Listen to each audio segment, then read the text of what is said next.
Yo, what is up guys? It's Pedro here. In today's video, I'll be talking about the Washington Commanders cornerback room and my outlook for them in the 2023 season and why I think they can really be a strength for this team. If you guys are new, make sure to subscribe, hit that like button and that notification bell. Those three things take 1 second. Please go ahead and do that and let's get right into it. So going into the 2023 season, I think the Washington Commanders have a much improved cornerback room than they had the year before. You add in Emmanuel Forbes, you bring in Quan Martin, who is going to be, we don't know yet if he's going to be the slot cornerback or if he's going to play safety or nickel. So I'm including him in this group. And when I do the safety outlook video, he will be in that, group as well. They add him in, Benjamin St-Juste going into his third year. You still got Kendall Fuller. And then you got some guys like Danny Johnson, who's been very consistent. I think he'll be solid. And then you got some young guys like Rashad Wildgoose, Tariq Castro-Fields, and Christian Holmes that maybe have a little bit of potential there. But let's look at the depth chart first. So you got Emmanuel Forbes as one of the starting cornerbacks. You got Kendall Fuller. You got Benjamin St-Juste. You got Quan Martin again, kind of a tweener there. You got Danny Johnson. You got Rashad Wildgoose, Christian Holmes, Tariq Castro-Fields.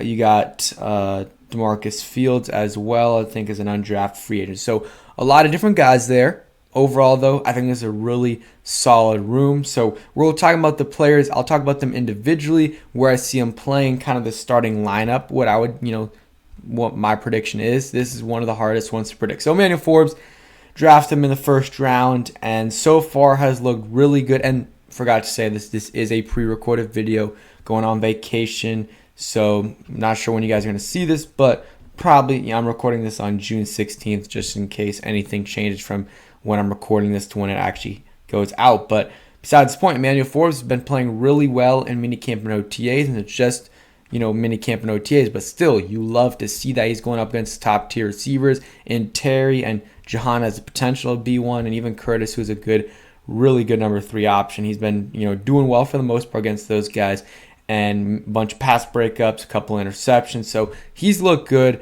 They've played him in the slot on the outside, but I think he's going to play on the outside for the Commanders, and I think that's the one we know for sure is Emmanuel Forbes on the outside. We know that for sure. So, yeah, 22 years old, 6 foot, 180 pounds. Or they have him at 180. I don't know if he's at 180. Probably more at, I think he said 170, 175, which, is a little light. But, hey, slowly but surely he'll get that weight up. Not a ton. You don't want him to get to 195, 200, because at that point, that's too heavy. And that's going to take away from his skills that he has. If he can get eventually to 180, maybe 185, that's a really good weight for him. But right now, let's give him a trial a year. Let's see what he can play at his weight, because he's been playing at that weight for a long time, in college. So let's see how that plays in his first year. And if it's an issue, okay, you can increase that weight. But, I don't know if it's going to be an issue. So you got to see first, because he succeeded in college with this weight. So I think he'll be fine in the NFL. And yeah, hopefully he brings a lot of turnovers to the Commanders, because that's what they need. That's what they drafted him for. But if he's a lockdown corner, doesn't get a lot of interceptions, that's fine by me. But either get a ton of interceptions or, be able to lock down that side of the field. Either one, I'll be very, very happy with. Next guy is Kendall Fuller. Make the team. Even if he doesn't start, which probably still will, he's going to make the team, because the thing with the Commanders now, their depth is so much better at cornerback than it was last year. And yeah, Kendall Fuller, he's still relatively young, he's still young, 28 years old. I mean, young for human years, but NFL years as well, not too old, 28 out of VT. And, this past year, how many sacks or interceptions? 3? Let's see. Yeah, he had 3 interceptions for the Commanders in 2022. And where is it? I'm trying to see. 3 interceptions in 2022, 1 in 2021, and 4 in 2020. So, he's had 8 interceptions the last 3 years for the Commanders. Been pretty healthy. I mean, he missed the first 2 games of the 2020 season. After that, he's been good. Can't remember what he missed the 2021 season for, Might have been the virus, not completely sure. But yeah, he's had a very good, he's been pretty good for the Commanders. He's lost a little bit of that speed that he once had, but he will be playing on the outside. That's what, Ron Rivera said. So the question is, okay, will you have Kendall Fuller on the outside as a starter or as a backup? Because Benjamin St-Juste can play on the outside, but also can play in the slot. But then you got Quan Martin, who you drafted, who's not going to be playing, one of the two starting safety positions. So, or probably not. So that's the real question. Is he starting or not? For now, I think they'll probably have him as a starter on the outside. I think so. But I think eventually, ideally, like a year down the road, your starting cornerback room is Emmanuel Forbes and Benjamin St-Juste on the outside, and then Quan Martin as the slot guy, and then Kendall Fuller as that next guy.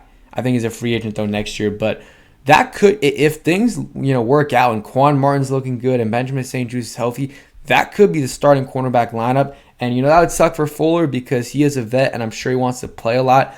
But that would be great for the Commanders because you got a bunch of young guys in there, but you got a great fourth guy there as your backup that can come in at any moment. And I think regardless of who's starting, all these guys will play because of, how many DBs they usually play. They're going to usually play 4 D linemen, and then they'll play 1 or 2 linebackers. And let's say they're playing 1 linebacker. That means you got 4 D linemen and 1 linebacker, so that's 5. So that means you got 6 DBs. So 2 safeties and 4 other guys, which, probably 3 corners, and the other guy could be either safety or corner. So the fourth guy will be getting PT, but it's just, I don't know. This is one of the interesting combos and questions going into training camp and the start of the season. Who is playing where?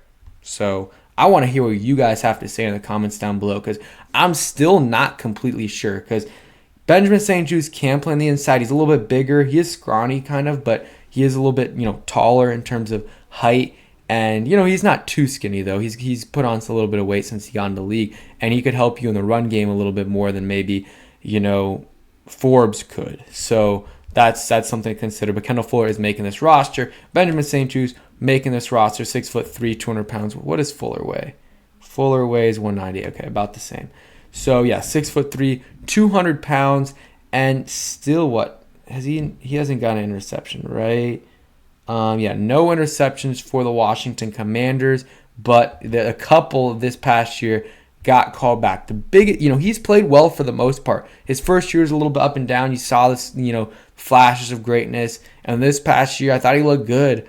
But again, man, the 12 games, you missed 7 games. And then you missed, 8 games in 2021? Like, you can't. So, 5 and 8, that's 13 games in 2 seasons. That's an average 6.5 a season. That just can't happen. And that's honestly the biggest goal for Benjamin St-Juste this year should be staying healthy. Do not miss games this year. If it's a game or 2, okay. But that's got to be the biggest goal for him because when he plays, he's usually good. And that's why you absolutely cannot move on from Kendall Fuller unless you have a suitable, backup plan, which I don't think they have right now.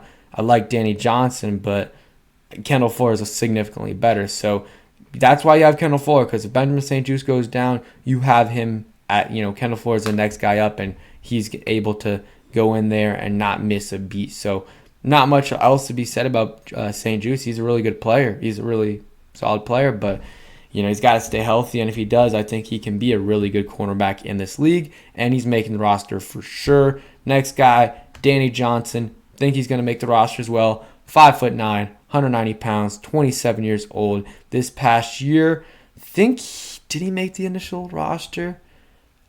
I don't think he did. Yeah, he did not make the initial roster, but he always sneaks in there, and I think they gave him a little bit of a bigger contract. They're not cutting him. I think he's making the roster, and he's a really solid player. He knows the defense. He's versatile, and overall, just a really solid player. I mean, you look at the stats. He had, 1 interception, a bunch of pass breakups. 9 pass breakups, which is by far the most he's gotten in a career. In his career, had a sack, and yeah, that interception in the Vikings game. Overall, had a really solid season. I like what he did, and I think you definitely got to keep him on the roster. So last year they kept 4 corners: Christian Holmes, Fuller, Benjamin St-Juste, and I'm not mentioning that last name, but Danny Johnson I think will make it, and that's 4 corners right there that I think will make it. Danny Johnson's not guaranteed, but I would probably say like 80% chance of making the roster as long as he stays healthy, doesn't look awful. He's making it. Next guy, Quan Martin, Tre'Tavious Martin, whatever you want to call him, but I think he wants to be called Quan Martin. Rookie out of Illinois, 23 years old, 6 foot, 195 pounds. If he plays cornerback, he's going to be playing in the slot. It's going to be really solid for them. Has looked good this offseason. Also can play safety, can play the big Buffalo nickel, whatever they want to call that as well. And yeah, I think it'll be solid. So might not start off the jump, but it'll be playing significant amount of time, like 30, 40, 50% of the snaps. And then eventually I think he'll be put in that starting lineup this season, if not already. And yeah, so that's kind of it on Quan Martin. He's making the roster, whether it's at corner or safety. Just put him at DB, kind of like Bob McCain. He was the free safety, but you also knew he could jump in and play cornerback at any time, and that's what they ended up doing. So these guys are making it. That's 5. That's already 1 more than made it last year. But they know that with, Quan Martin, he counts as he can play on both sides. And then after that, you got some interesting options. You got Rashad Wildgoose, who's played well, I think, in camp or mini camp in, OTAs. You got Tariq Castro Fields. Don't think he's going to make it. He's a practice squad guy. DeMarcus Fields is not making it.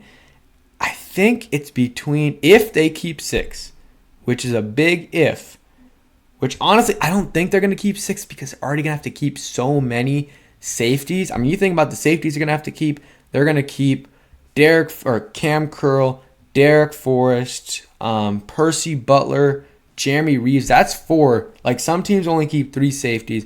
So I don't know. I don't know if 6 is going to make it, but if a 6 does, it's between Wildgoose and Christian Holmes. Christian Holmes didn't play well in the field, but I thought he was really good on special teams. Like, as a gunner, would a lot of the times would be able to down the ball, and I think he did a good job. Honestly, probably had a better rookie year on special teams than Percy Butler did, and people said he was going to be a special teams star. So I don't know. It's between these 2. I don't know if they'll make it, but it'll be interesting for sure to see if they keep a 6. And yeah, overall, I think it's a really solid, cornerback room, a much improved depth. And if Emmanuel Forbes can play at a pretty high level this year, create some turnovers, and if Benjamin St-Juste can stay healthy, I think this group can be one of the strengths of the team and can be a top 10 cornerback room versus like a maybe below average overall room last year if you consider they had William Jackson III, they had Benjamin St-Juste out for a while, and just not good depth. They have much better depth and better players overall in this room this year. So